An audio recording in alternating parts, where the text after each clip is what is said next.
여러분은 눈이 좋으시나요? 안경 끼신 분도 있고 안 끼신 분도 있고 어떤 편입니까?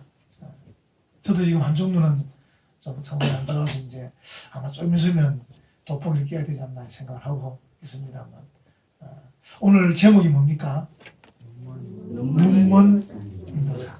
이제 본문에 보면 이 눈멀다는 말은 형용사거든요. 우리가 보통 교회 그럴 때 왜 아름다운 교회, 그럼 교회는 명사고 아름다운 형용사거든요. 그러니까 눈먼 인도자 또는 맹인된 인도자. 여기 이제 형용사인데 오늘 읽은 이 본문 속에 5번 나옵니다. 눈먼 또는 맹인된 이렇게 했어요. 그래서 이제 이 눈이 멀다는 이 말이 인도자 또는 지도자와 함께 이렇게 쓰이고 있죠. 그래서 이제 예수님은 오늘 우리에게 눈먼 인도자, 눈먼 지도자에 대해서 말씀을 하고 있는 것이죠. 말 그대로 쉽게 생각하면 이제 눈먼이니까 이제 볼 것을 제대로 못 본다 그런 뜻이죠. 우리 지난 주에 들어보니까 우리 어린아이들은 이렇게 이제 우리 오늘 은찬이도 있고 정건우 성도도 앉아 있고 오늘 이 친구는 서연이죠. 서연이는 5학년이에요. 6학년. 이제 앉아 있는데 이 친구들은 지금 이제 막 지금 딴짓하고 있거든. 딴짓하고 있는데도 설교 다 듣고 있습니다. 근데 이제 어른들은 다 지금 저를 보고 계신데 잘 안 듣습니다. 나중에 물어보면 잘 몰라요. 잘 모르고. 근데 아이들은 물어보면 알아요. 딴짓하면서도 잘 듣는다는 거죠. 그러니까 우리가 이 보고 듣는 게 이제 그냥 이 보는 거랑 다른 거예요. 여러분들도 내가 잘 보고 있다, 잘 듣고 있다고 이렇게 착각하면 안 됩니다. 항상 우리가 좀 두렵고 떨림으로 좀 조심스러운 마음으로 내가 제대로 볼 것을 보고 있나 또 들을 것을 듣고 있나 이런 생각 좀 해보셔야 돼요. 그냥 의례껏 예배 참석했기 때문에 잘 들었을 것이다. 또 내가 이렇게 두 눈이 잘 보이는데 내가 잘 보았을 것이다. 이렇게 미리 단정하지 마시고 내가 혹시라도 제대로 보고 또 제대로 듣고 있는가 이런 생각을 하실 필요가 있는 게 왜냐하면 예수님께서 그 당시에 눈먼 인도자라고 하는 그 바리새인들은 그 당시에 제법 배운 사람들이거든요. 즉 배운 사람들이기 때문에 똑똑한 사람들이란 말이죠. 그들이 많이 배우고 많이 아는데도 불구하고 눈먼 인도자라고 지금 평가를 받고 있다 하는 것이죠. 그래서 혹시 우리도 이제 그런 어떤 사람이 아닌가 보면 좋겠습니다. 예수님은 본문에 한 3가지 정도를 가지고 그들에게 눈이 멀었다 이렇게 이제 얘기를 해요. 뭐냐면 하나는 하나님에 대한 존경이나 예배에 관한 이 문제입니다. 오늘 보면 이제 16절부터 22절까지 보면 여러 단어가 나옵니다. 여러 단어가. 자, 보십시오. 성전도 나오죠. 또 제단도 나오죠. 그리고 제일 마지막 보면 22절 하늘도 나옵니다. 성전과 제단과 하늘이 나옵니다. 거기다가 또 이제 거기에 연결돼서 성전의 금도 금. 성전의 금. 그 다음에 또 뭐가 나옵니까? 제단 위에 있는 예물도 나옵니다. 여러분들이 이렇게 이제 자세히 보셨으면 알 건데 안 그러면 지금 좀 혼란스러울 수 있습니다. 자, 이 모든 게 어떻게 해서 이런 단어가 나왔냐면 하나님 때문에 나온 거예요. 만약에 하나님이 안 계시거나 아니면 아무 소용없는 단어들이에요. 하나님이 계시기 때문에 성전이 중요하잖아요. 하나님이 계시니까 제단은 오늘날하면 예배라고 볼 수 있겠죠. 하나님이 계시기 때문에 성전을 금으로 치장하는 거죠. 하나님이 계시니까 제단이 예물을 바치는 거죠. 그리고 이 지금 본문에 나온 단어들은 하나님과 연관을 짓지 않으면 아무 소용없는 것들이에요. 자, 이거 생각해 봅시다. 우리가 가장 존경하고 가장 따를 분이 누굽니까? 예수님, 하나님이죠. 하나님입니다. 그래서 이제 그 하나님과 가까이 있는 단어들을 잘 유심히 봐서 하나님과 가까이 있는 것들도 우리가 이렇게 잘 대해야 됩니다. 다시 말하면 하나님이 우리를 특별히 만나시기 위해 특별히 만든 처소가 교회입니다. 교회. 옛날에 성전이고요. 그러니까 성전이라는 것은 하나님이 우리를 특별히 만나고 싶어서 만든 장소가 성전이에요. 자, 그럼 제단. 우리 보통 옛날에 어르신들이 새벽 제단 쌓는다 그랬죠. 들어보신 분 있으십니까? 새벽 제단 쌓으러 간다. 그러니까 새벽 제단, 옛날 구약시대의 개념으로는 제단이고, 오늘날은 뭡니까? 예배입니다, 예배. 자, 예배는 또 뭡니까? 예배는 하나님이 특별히 만드신 교회에서 하나님과 가까이 만나는 시간이 예배입니다, 예배. 그렇죠? 예배.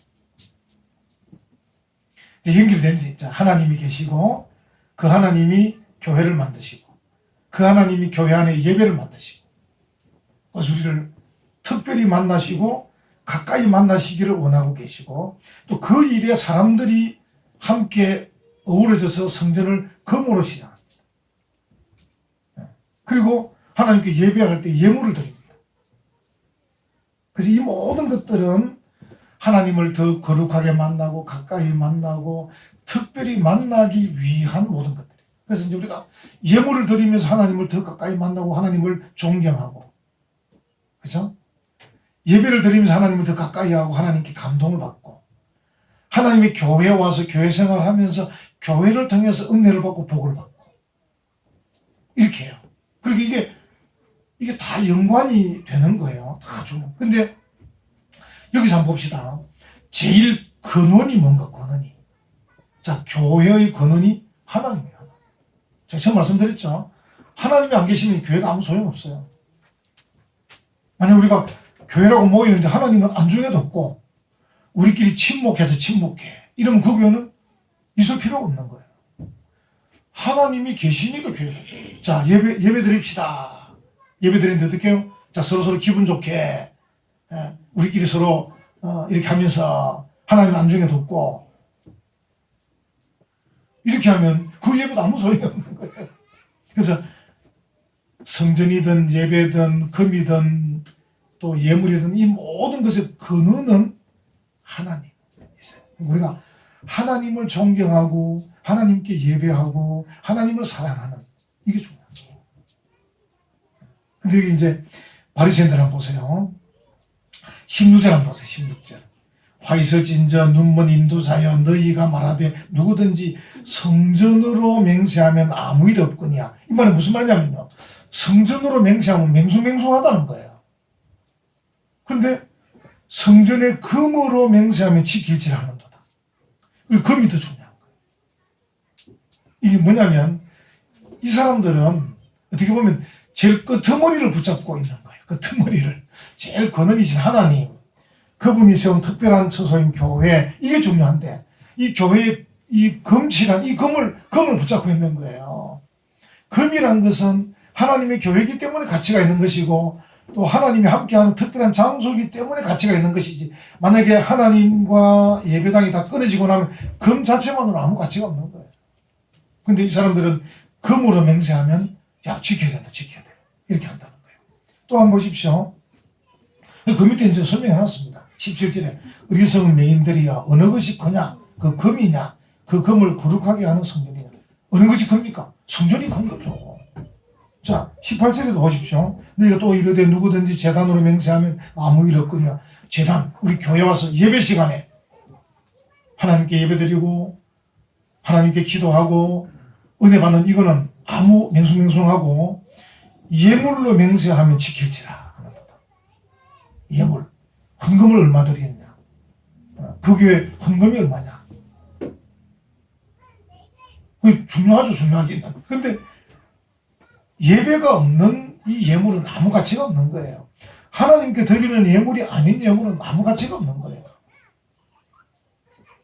그러니까 지금 이 눈먼 인도자는 보다 근원적이고 보다 큰 문제는 이렇게 예사를 생각하고, 거기서 파생되는 아주 이 끄트머리의 문제, 금이냐 예물, 여러분 오해하지 마셔요. 금과 예물이 아무것도 아니란 말이 아닙니다. 연결이 될 때 다 귀한 거예요. 귀한 건데 연결이 안 되면 아무것도 아니다. 이걸 붙잡고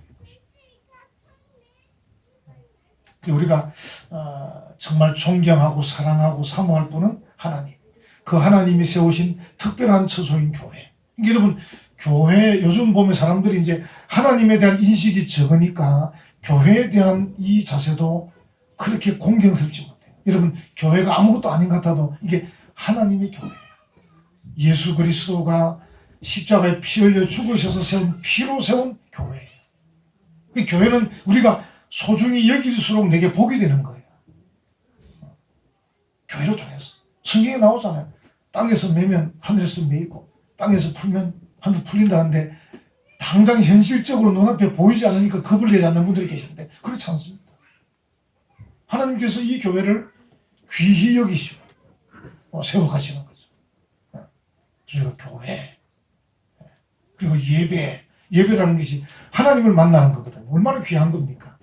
한 주간의 삶을 아버지 앞에 다 내어놓고 하나님께 아뢰고 그분을 통해서 말씀을 듣고 교훈도 받고 또 책망도 들으면서 그러면서 또 아버지 어머니 품처럼 또 안겨서 이렇게 하나님 은혜를 받는 그런 시간이 예배 시간인데 이 예배를 예사롭게 드리고 예물에만 관심이 있다면 그건 잘못된 것이다. 그래서 우리가 진정으로 존경하고 진정으로 예배하고 진정으로 섬길 그 하나님을 붙잡아야 된다. 근데 이게 눈이 멀면 못 보는 거죠. 하나님을 못 보는 거죠. 하나님을 못 보면 그 위에 모든 것들 아무것도 아닙니다.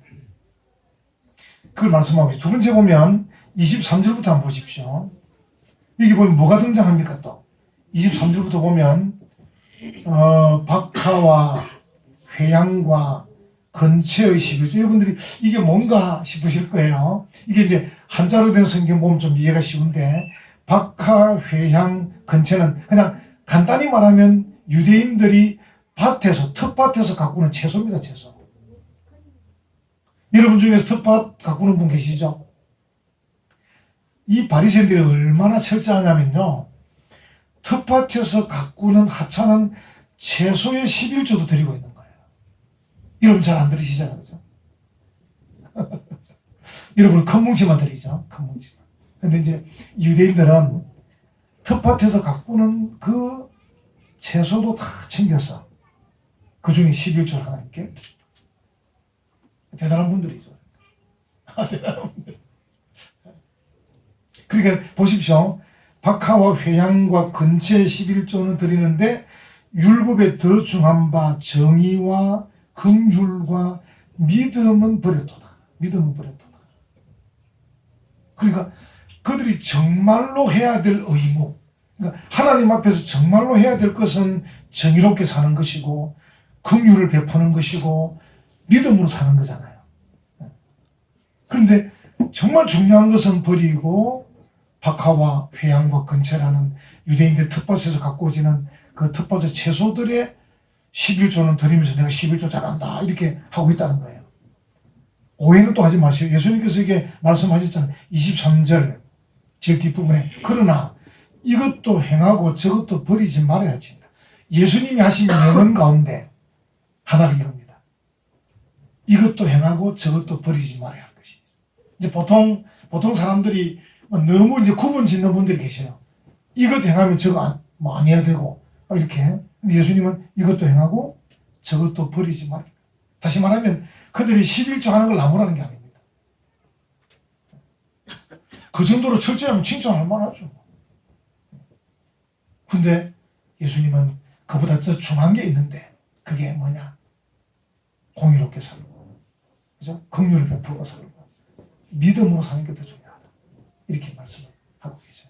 그러니까 이게 지금 그리스도인들로서 하나님 앞에 의무를 다하고 또 늘 살아가는 이 관례적인 신앙생활의 삶을 살 때 정말 중요한 것을 버리지 않도록 조심해야 된다. 그래서 여러분 이 명언은 꼭 기억하면 좋겠어요. 이것도 행하고 저것도 버리지 말아야 될 것이니라. 이렇게. 참 예수님, 저는 이 말씀 참 좋아하는데 우리가 보통 하다 보면요. 이것 아니면 저것 다 구분 짓는 분들이 계시거든요. 그렇지 않습니다. 이것도 행하고 저것도 버리지 말아야 할 것입니다. 이렇게 말씀을 하고 계십니다. 요즘 이제 우리가 주일 오후에 이사야서를 살피고 그 전에 이미 새벽기도 때 살폈는데 이사야서에 보면 40장, 41장 쭉 온데 보면 하나님이 얼마나 크신가, 위대하신가를 계속 말씀하셔요. 계속 말씀하셔요. 그 이제 표현 중에 하나가 뭐냐면 우리가 어떤 일을 하고 어떤 행동을 하는 것을 뭐라고 표현하냐면요. 저울의 티끌이라고, 저울의 티끌. 여러분, 이제 저울, 이렇게 저울을 다는데 그 저울에 어떤 물건을 올리기도 전에 티끌들이 있다, 티끌들이. 그러니까 우리가 하는 어떤 것들이 저울의 티끌 정도밖에 안 되는 거예요. 그게 얼마나 하나님이 크신가를 이제 표현해 주는 것이거든요. 그러니까 우리가 예를 들어서 박하와 회양과 근처에 11조를 드리면서 자랑하고 또 그것을 의시되고 그것까지 다른 사람하고 비교하고 또 그것이 자기가 믿음이 더 좋은 걸로 착각하는 이런 생각을 버려야 된다는 거죠. 하나님 앞에서 저울에 달면 티끌보다 못한 것인데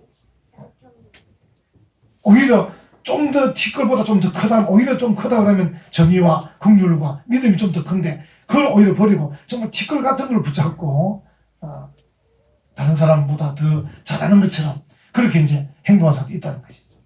그런 우리가 그 말씀들을 통해서 볼 수도 있습니다. 그러니까 작은 것은 다 붙잡는데 여러분 작은 것이 하찮기 때문에 버리란 말은 아닙니다. 앞에 말씀하셨죠. 이것도 행하고 저것도 버리지 말아야 되니까. 어쨌든 그러나 작은 것은 붙잡고 큰 거는 버리는 거죠. 좀 더 큰 것. 하나님 보실 때는 뭐 비슷하겠습니다만 하나님 보실 때는 뭐 티끌이나 좀 더 큰 티끌이나 뭐 비슷하게 볼 겁니다. 보는데 어쨌든 작은 것은 붙잡는데 큰 것을 버리는 이런 우를 지금 이 사람들이 범하고 있다. 그래서 눈먼 인도자다. 눈먼 인도자. 여러분과 제가 좀 눈이 밝으면 어떻게 해야 됩니까? 이것도 행하고 저것도 버리지 말아야 돼요. 그리고 좀 더 보다 더 중요한 정의롭게 살고 다른 사람에게 긍휼을 베풀고 믿음을 지키는 것. 좀 더 큰 것들을 잘 붙잡는. 그러면서도 작은 것도 버리지 않는. 이런 게 필요하죠. 그래서 여러분들과 눈이 밝다할 수 있지. 우리 그렇지 못하면 우리도 눈먼 사람, 눈먼 성도가 될 수도 있을 것이다. 이런 생각이 듭니다. 그리고 뒷부분에 보면 25절부터 한번 보십시오. 25절부터 28절까지도 마찬가지입니다. 계속 이제 오늘 크게 세 가지 다 눈먼 인도자라고 계속 예수님께서 말씀하고 계신데 여기는 뭐냐면요. 성결함과 거룩함에 대한 문제인데 25절 한번 보십시오. 화 있을 진적 외식하는 서기관들과 바리새인들이여 잔과 대접의 겉은 깨끗이 하되 그 안에는 탐욕과 방탕으로 가득하게 한도다. 그러니까 안에는 탐욕과 방탕이 가득한데 바깥만 겉만 깨끗이 하고 있다는 것이죠. 그리고 이제 또 한번 보십시오. 27절 한번 보십시오. 화 있을진저 외식하는 서기관들과 바리새인들이여 회칠한 무덤 같으니 겉으로는 아름답게 보이나 그 안에는 죽은 사람의 뼈와 모든 더러운 것이 가득하도다. 여러분과 저는 잘 모를 건데 유대인들은 이 무덤에 회칠을 해요. 회칠. 깨끗하게 보이려고 회칠을. 언제 특별히 하냐면요. 6월절에 유대인들의 6월절은 전 세계에서 모여듭니다. 사람들이 예루살렘으로. 그때 모여들 때 더 색칠을 합니다. 무덤을 깨끗하게. 좀 잘 보이려고. 우리는 무덤을 관리하고 이렇게 사람들 보여주기 위해서 특별히 전 세계에서 유대인 동포들이 예루살렘에 모여들 때 볼 수 있도록 무덤에 회칠을 막 한다. 근데 실제 그 안에는 뭡니까? 무덤이라는 게 깨끗할 수 있습니까? 무덤은 안에는 이제 시체가 썩어져 가고 있는 거죠. 썩어져 가고 있는 게 있단 말이죠. 근데 아무리 바깥을 회칠해서 깨끗하게 흰색으로 탁 한들 그 깨끗해지는 건 아니거든. 물론 이게 비유니까 그러면 무덤 안을 깨끗이 할 수 있습니까? 그 말 하려고 하는 건 아니고 그런 것처럼 너희가 속은 방탕과 탐욕으로 가득 차 있는데 바깥만 이렇게 하나님을 잘 믿는 것처럼 그렇게 바깥만 잘 가꾸고 있다. 이런 이제 말씀을 하고 계시는 거죠. 그러니까 유대인들이 하나님 앞에 좀 성결하게 살고 거룩하게 살려고 하는 그 노력 자체를 예수님께서 비판하시려고 하는 건 아닙니다. 앞에서 말했지만 이것도 행하고 저것도 버리지 않아야 되니까 예수님이 그들의 성결함과 거룩함을 위한 노력 자체를 비판하기보다는 안은 깨끗하게 안 하고 바깥만 깨끗하게 하는 그걸 비판합니다. 그래서 바깥을 깨끗하게 한다면 안도 깨끗하게 할 수 있도록. 다시 말하면 이 그릇 같은 것도 그렇고 모든 물건들을 바깥을 깨끗하게 한다면 속도 깨끗하게 되는데 우리의 마음도 자 말을 잘하고 또 형식적인 걸 잘한다면 속에도 탐욕도 버리고 방탕함도 버리고 속도 깨끗하게 정결하게 만들어야 된다. 이런 말씀하고 계십니다. 여러분 아마 우리 사람에게 있어서 중요한 문제가 뭐냐 하면 많이 있겠지만 그 중에 욕심 때문에 어떻게 됩니까? 다른 사람을 해롭게도 하고 또 욕심 때문에 외식적인 행동을 해요. 그러니까 속과 다른 겉을 보여주는 거죠. 그래서 욕심이 지나치면 자기를 과시하려고 하잖아요. 우리 성도들 가운데서 보면 자기가 믿음 있는 척, 기도 많이 하는 척, 또 성경을 많이 아는 척, 하나님 앞에서 잘 하는 것처럼 보이려고 하다 보면 속은 그렇지 않은데 바깥은 또 이렇게 막 거룩하게 할 수 있습니다. 이런 것들을 경계하는 거죠. 성결하고 거룩하게 하기 위한 노력 자체를 예수님 비판하는 게 아니고 속을 깨끗하게 하면서 속을 깨끗하게 하는 노력을 가지고 바깥도 깨끗하게 그렇게 해야 된다. 그걸 말씀하고 계신 것이죠. 그래서 이제 이 25절부터 28절까지의 이 내용도 너희가 좀 눈이 멀었다. 제대로 보지 못하는 것 같다. 바깥만 보는 것 같다. 이 속이 좀 깨끗해야 된다. 이렇게 지금 말씀을 하고 계시는 거죠. 예수님께서 이제 오늘 이 본문의 말씀을 다 이제 묶어서 생각해 보면 그들이 어떻게 보면 좀 탐욕이 많다. 탐욕이 많고 좀 방탕으로 가득 차 있다. 그래서 다른 사람들에게 이렇게 좀 자기를 자꾸 이렇게 좀 치장을 해서 드러내고 있다. 속은 그렇지 않은데 그러다 보니까 다른 사람에게 해를 끼치게 되는 그런 일을 하게 된다. 이렇게 말씀을 하고 계셔요. 여러분과 제가 이렇게 하면 좋을 것 같아요. 우리가 결국 이제 본문 말씀을 보면 우리가 눈먼 사람이 되지 않아야 되는데 여러분 생각하실 때 눈먼 지도자, 눈먼 인도자, 눈먼 바리새인, 서기관 하니까 나하고는 관련 없는 것처럼 생각하고 계신데 아닙니다. 우리가 오늘날이 바리새인이라고 말할 수 있습니다. 한국교회 성도들 오늘 우리가 이 시대 바리새인이 아닌지 돌아봐야 돼요. 바리새인이 멀리 있는 게 아니에요. 내가 바리새인일 수 있습니다. 그래서 이제 우리가 이 눈먼 바리새인 같지 않게 우리는 뭡니까? 좀 눈이 밝은, 영안이 밝은, 그리고 귀가 잘 열려있는 하나님께서 말씀해 주시면 그 말씀이 은혜도 받고 감동도 받아서 하나님께서 기뻐하는 그런 정의로운 길, 긍휼을 베푸는 길, 믿음의 길을 걸어가는 그런 좋은 성도가 되어야 되는데 그러려면 우리가 버릴 게 있어. 그게 뭐냐면 욕심을 버리고 또 뭡니까?